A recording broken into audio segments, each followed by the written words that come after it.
По света има много болести и болка. И въпреки, че медицината е претърпяла феноменално развитие, все още има нелечими състояния.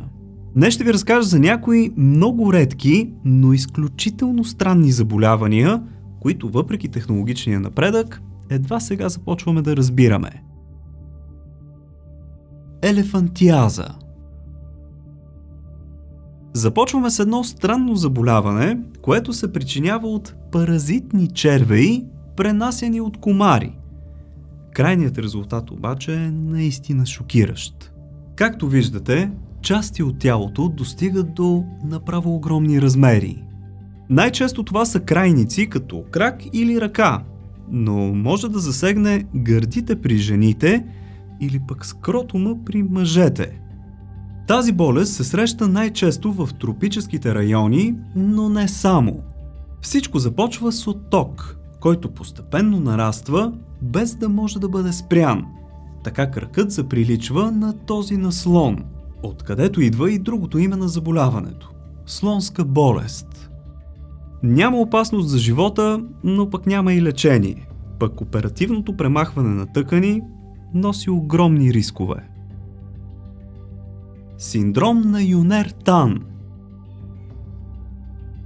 19 души от градчето Искендерун в Турция развиват странно заболяване. Още от малки те започват да се предвижват на ръце и крака. Все едно на 4 крака. Освен странната форма, която придобива тялото им, за да могат да ходят по този начин, хората имат и нарушения в развитието на главния мозък. Според някои учени, заболяването е вследствие на генетична мутация и причинява обратна еволюция. Впоследствие обаче тази теория е отпаднала, тъй като самата походка на тези, страдащи от синдрома на Юнер-Тан, наподобява повече котешка, отколкото такава на примат. Това, което напълно учудило лекарите, е лекотата, с която заболелите се предвижвали на 4 крака. Страдащите изпитват значителни трудности във вербалната комуникация и именно за това те са се научили да общуват помежду си чрез животински звуци. Синдром на рибната миризма. Сега, тук не говорим за съседката, която редовно си приготвя скумрията на тиган и умирисва целия вход. Говорим за състояние, при което самият човек отделя миризма на развалена риба. Представете ли си потъви да мирише на риба? Как се оправя това нещо? Причината за развитието на това заболяване е свързана с нарушение на метаболизма, което води до натрупване на 3-метиламин, вещество, отговорно за тази миризма. По принцип, синтезът му се извършва без никакъв проблем в нашето тяло. Но когато има наличието на дефектен ген, процесът може да бъде усложнен. Към днешна дата страдащи от това заболяване са 40 000 души, като някои хора дори не знаят, че са го развили, защото симптоми не се проявяват дори години след това. Единственият начин това състояние да се овладее е чрез избягване на храни богати на 3-метиламин, като например морските дарове, рибеното масло, яйцата, черния дроб и други. Водна алергия. Без вода няма живот, но знаехте ли, че има хора, които са алергични към нея или по-скоро към нейния състав? Учените предполагат, че тя е в резултат на свръхчувствителна реакция на тялото към ионите, които недестилираната вода съдържа. Това заболяване засяга предимно жени, тъй като то е свързано с хормонален дисбаланс, който е по-често срещан именно при по-нежната половинка.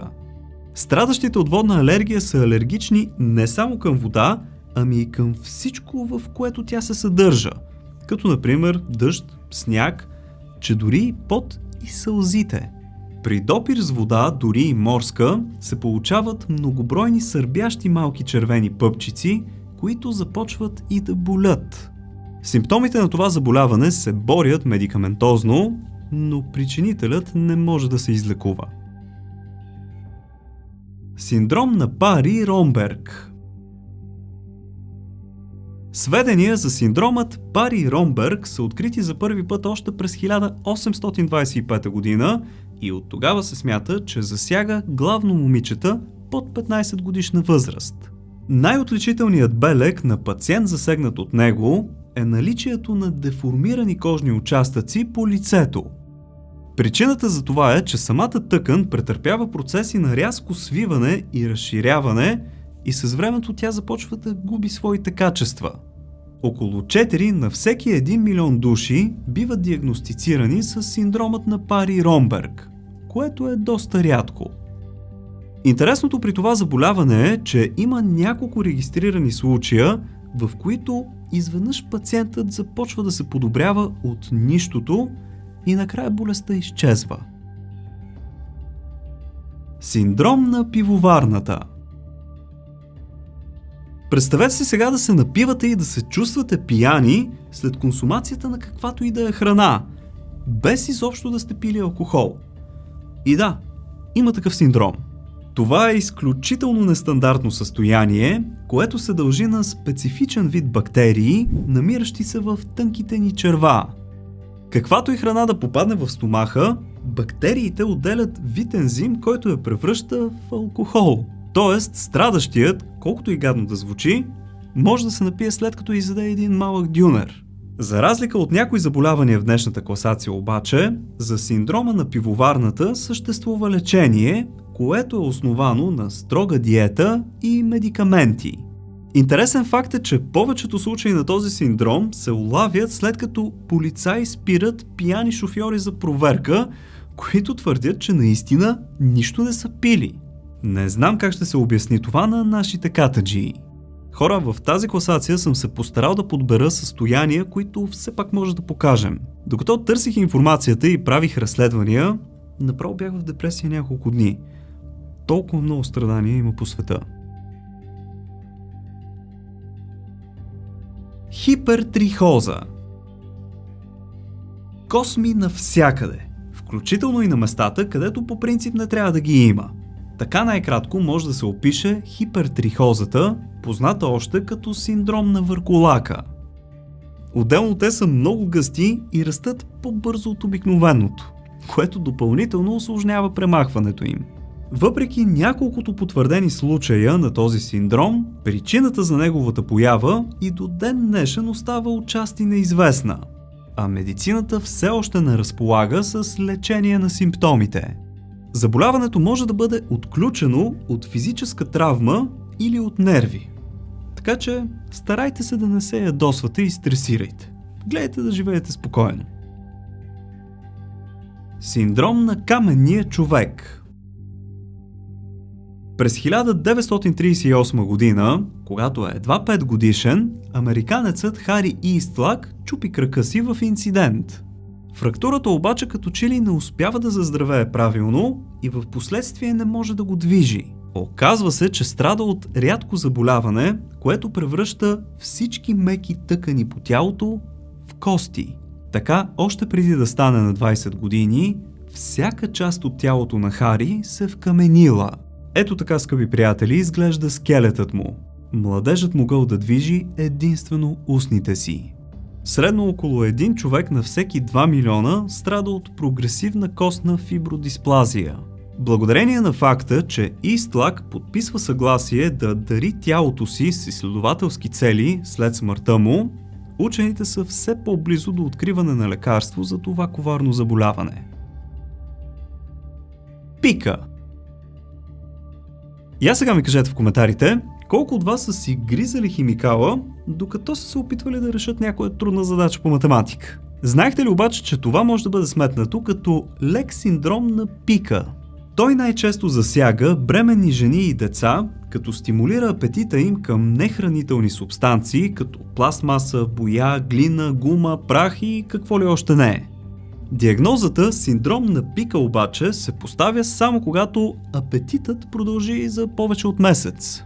През това време те преспокойно си похапват купчета лед, тебешир, гъба за чинии, парченца метал и всякакви други неща, които погледа им зърне. Синдромът на пика все пак крие своите рискове, защото безразборното хранене и поглъщане на какво ли не може да причини необратими щети по храносмилателната ни система. Синдром на Мьобиус. Причината за това заболяване е неизвестна, но може да има генетичен компонент.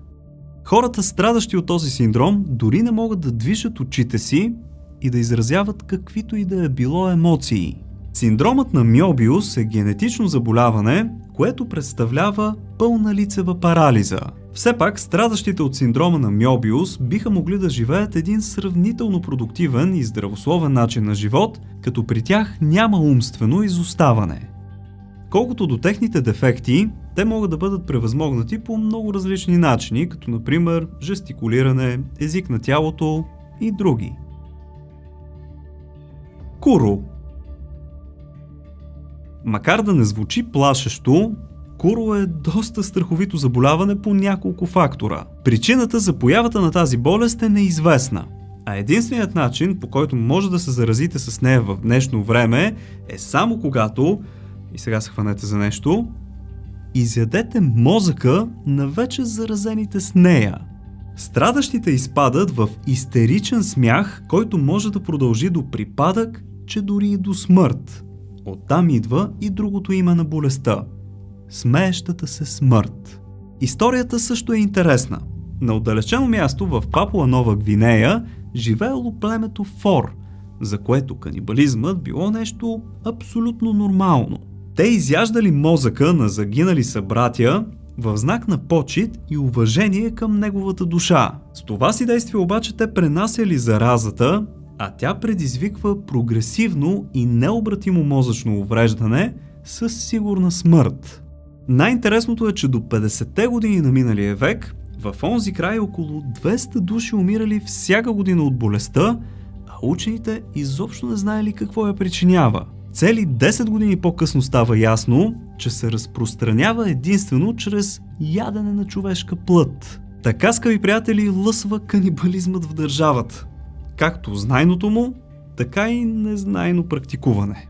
Днес, за наш късмет, това смъртоносно заболяване е заличено от лицето на Земята, благодарение на доктор Даниел Гайдушек, който за пръв път открил причината за разпространението, което в последствие му донесло и Нобелова награда.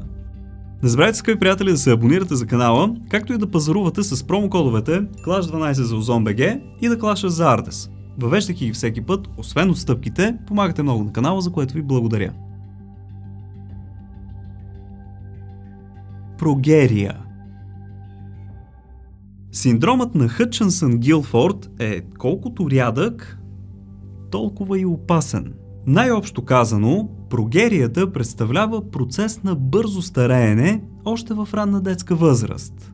Той засяга 1 на всеки 8 милиона деца и причинява необратими щети в здравословното им състояние.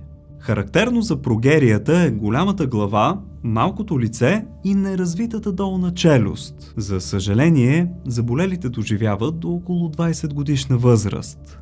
През 2003 се установява, че причината за появата е генетична.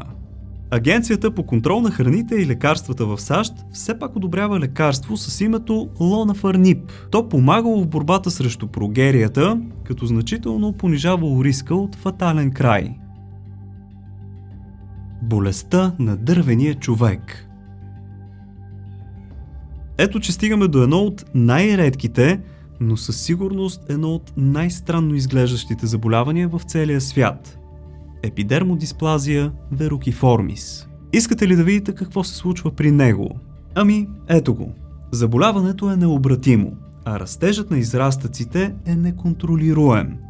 Той започва още от първата година на живот и продължава чак до около 20-та.